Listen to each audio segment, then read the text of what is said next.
Hi everyone. A lot of us are having a lot of emotions in regarding to how we deal with the coronavirus, and that discomfort that we're feeling is grief.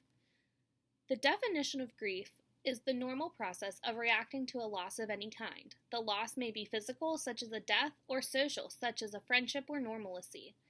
Emotional reactions of grief can include anger, guilt, anxiety, sadness, and despair.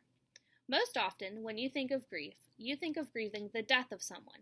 But like we stated earlier, grief is a deep distress caused by suffering of anything. You can grieve going to the store without worrying. You can grieve a sport you used to play. You could be grieving being able to visit friends. It's okay to grieve anything that you miss in your life. I want you to take a few minutes, and if you're watching with someone else, discuss with them. And if you're watching this alone, then think to yourself. I want you to come up with a list of things that you're currently grieving because of the coronavirus. For example, these are just a few of the things that are on my list. I'm grieving being able to go to family members' house to visit. I'm grieving baseball season and being able to go to the store without having to worry about anything. Pause the video and come up with a list of things that you're grieving. It's totally normal to be sad and mad about the things that you're grieving and missing right now.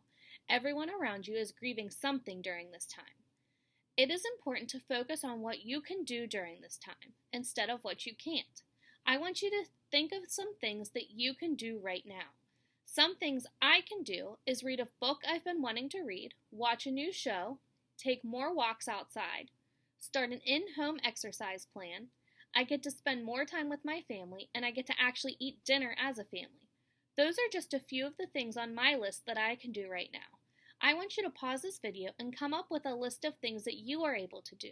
Remember, it's important to come up with things that you can do instead of worrying about the things that you cannot. We're going to do an activity called the Empty or Full by Teen Talk Grief Support Group. I want you to get a piece of paper and 2 different colored writing utensils. I used crayons. I want you to pick one color that you think is cheery and happy and another color that you think is sad. I want you to draw a circle with your name on it. In your sad color, I want you to draw arrows going out of your circle. In those arrows, I want you to write things that you cannot do and that you're grieving, because those are taking your good energy away. In your happy colors, I want you to draw arrows going into your circle. On those arrows, I want you to write what you're still able to do. Pause the video now and make your full or empty paper. See mine as an example. After I had my full or empty done, I realized I had more arrows going into my circle giving me good energy than I did going away. We tend to focus on what we can't do instead of what we can.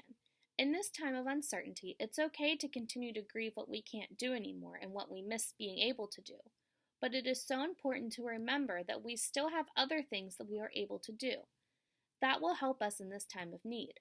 Remember, it's okay to grieve, but never stop focusing on the things that we can do. Thanks for watching. I hope you guys have a great day.